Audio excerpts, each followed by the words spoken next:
Class intermediate में chapter मानव एवं स्वास्थ्य, मानव स्वास्थ्य एवं रोग। इसके पहले कल हमने पढ़ी थी, कुछ परिभाषाएं पढ़ी थी।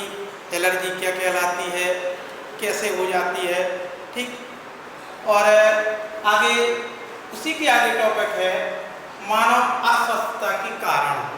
किस कारण से, ऐसे कौन कौन से फैक्टर हैं, ऐसे कौन कौन से कारक हैं जिनसे मनुष्य अस्वस्थ हो जाता है, अर्थात बीमार होता है। तो जो अस्वस्थता का प्रमुख कारक है कि विभिन्न प्रकार के रोगाणुओं के माध्यम से होने वाले संक्रामक रोगों के माध्यम से मनुष्य क्या होता रहता है, अधिकांशतः 90% बीमार व्यक्ति क्या होता है, संक्रामक रोगों से ही बीमार पड़ता है। जो संक्रामक रोग होते हैं उनमें विभिन्न प्रकार के सूक्ष्म जीव हैं, जीवाणु हैं, कवक है और वायरस हैं। इनके माध्यम से व्यक्ति सतत बीमार होता रहता है। एक वैज्ञानिक थे लुई पाश्चर, ठीक।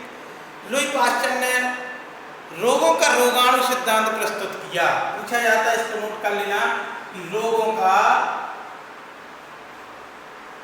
रोगाणु सिद्धांत किसने प्रस्तुत किया?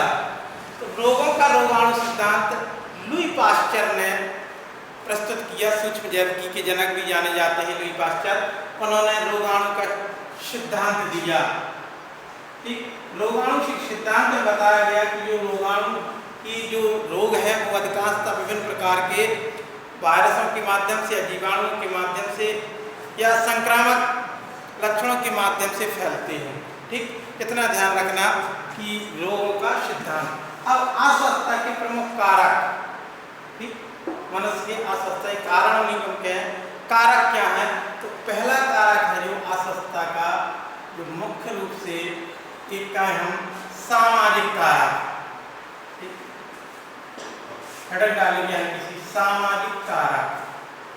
देखिए सामाजिक कारक क्या है? सामाजिक कारक के अंतर्गत आ जाते हैं कि इसके अंतर्गत बीड़ी, सिगरेट और पेय पदार्थ में मदिरापान, इनके माध्यम से, इनका उपयोग करने से व्यक्ति में अनेक प्रकार की बीमारियां क्या होती हैं, ग्रसित हो जाती हैं।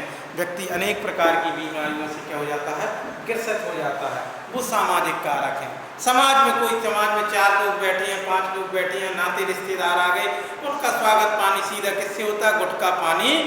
ज़्यादा उससे हैं तो मदिरापान से भी करा देते हैं। जब तक मदिरापान से सेवन नहीं कराया जाए तब तक उनका खान पान नहीं बनता है। तो ये सामाजिक अंतर्गत आ जाता है। दूसरा कारक हम लिखेंगे कुपोषण। ये भी बहुत अच्छा कारण है। कुपोषण, मेल न्यूट्रिशन।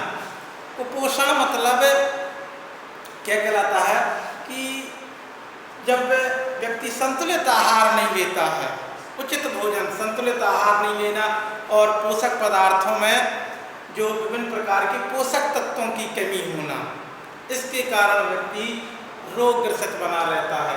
आपने देखा होगा उचित संतुलित आहार लेने से व्यक्ति क्या हो जाता है, स्वस्थ होता रहता है।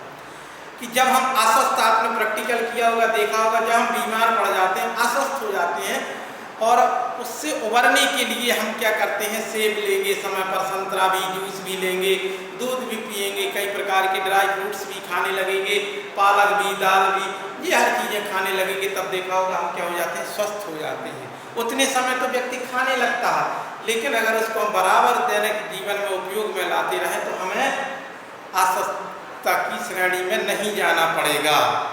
कभी प्रतिदिन हमको थोड़ा बहुत एक आध फल से प्रतिदिन सुबह लेना चाहिए, ठीक। हरी सब्जियां खाना चाहिए, तो ये कारण भी हो जाता है।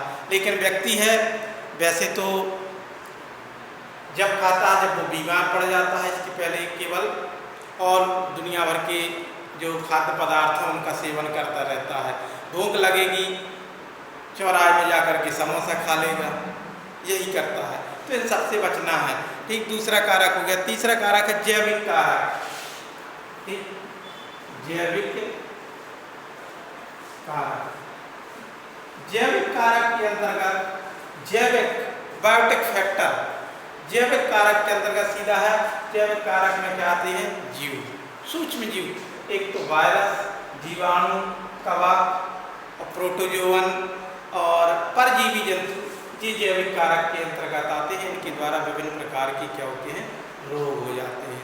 ठीक, जैविक कारक में ये आ जाएगा। फिर आता है भौतिक कारक। भौतिक फिजिकल फैक्टर, भौतिक कारक।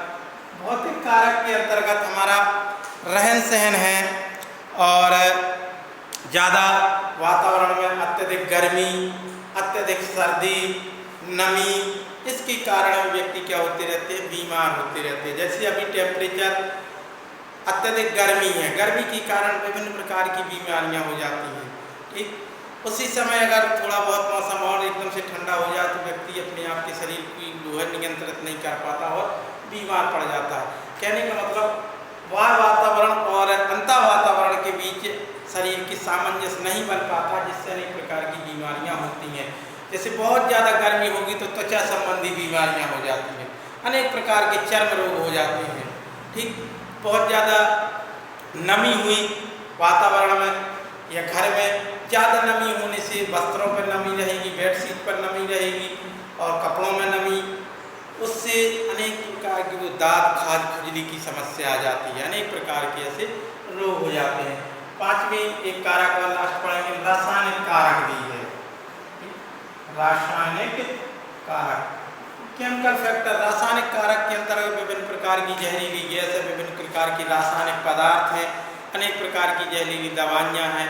ठीक, उनके कारण भी अनेक प्रकार की संक्रामक या उसी को कहें हम अनेक प्रकार के घातक रोग हो जाते हैं। यहाँ तक कि कई ऐसे रासायनिक पदार्थ हैं और इनसे कैंसर तक होने की संभावना रहती है। ठीक, इससे बचना चाहिए हमें रासायनिक पदार्थों के ज़्यादा सेवन करने से या उनको लेने से। आजकल देखा होगा विभिन्न प्रकार की रासायनिक दवाइयाँ खेती में बहुत ज़्यादा छिड़काव की जा रही हैं, केवल किसके लिए, खरपतवार को नष्ट करने के लिए। वो दवा से कीड़े जब इतने सूक्ष्म जीव भी खत्म हो रहे हैं, पेड़ पौधे वनस्पति नष्ट हो रहे हैं, तो उनके प्रभाव से वो जो है उनका प्रभाव कुछ खाद्य पदार्थों पर भी आ जाता है, जिससे अपन को भी नुकसान होता है। तो इस प्रकार से ये अस्वस्थता के प्रमुख कारक थे। आगे एक इनको बढ़िया व्यवस्थित तरीके से नोट्स करना है। आगे इसके बाद छोटा सा टॉपिक है